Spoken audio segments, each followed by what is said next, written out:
It's okay. Okay.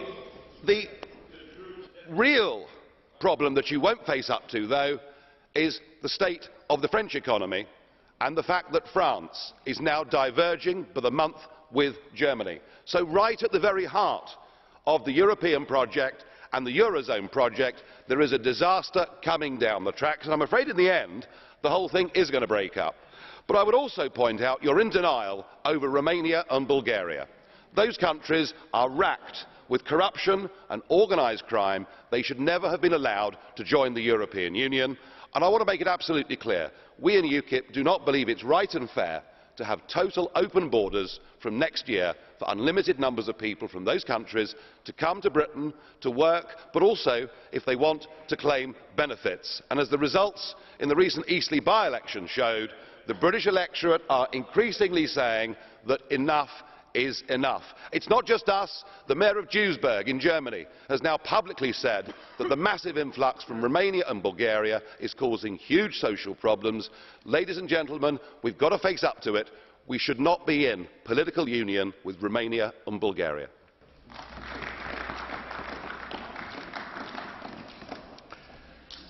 Mr Farage, Mr Kalfin has a question for you. Mr Kalfin, proceed.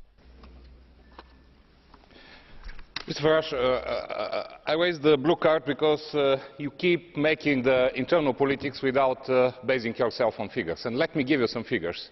For every 2,000 British citizens, there is one Bulgarian. For a town of 100,000 people, you have 50. You call this pressure. Out of any 600 unemployed in the UK, you have one Bulgarian. You call this pressure. Bulgarian and Romanian students are spending £30 million as taxes for studies and living expenditures in Britain annually. You call this pressure.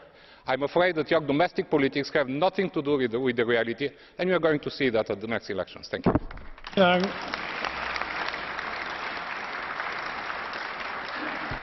Well, thank you. Let me give you some figures, not ones that I really feel comfortable talking about. They're so shocking.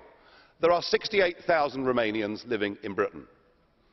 And over the course of the last 5 years, in just one police area, the Metropolitan Police, there have been, believe it or not, 27,000 arrests of Romanians.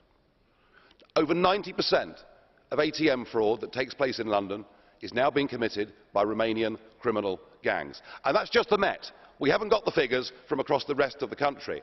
And whilst with immigration you can get good people that come from other countries, you can also get bad people. And the point I made in my speech, sir, is that Romania and Bulgaria, I'm afraid, are in the grip of organised crime, and we don't want those people coming into our country.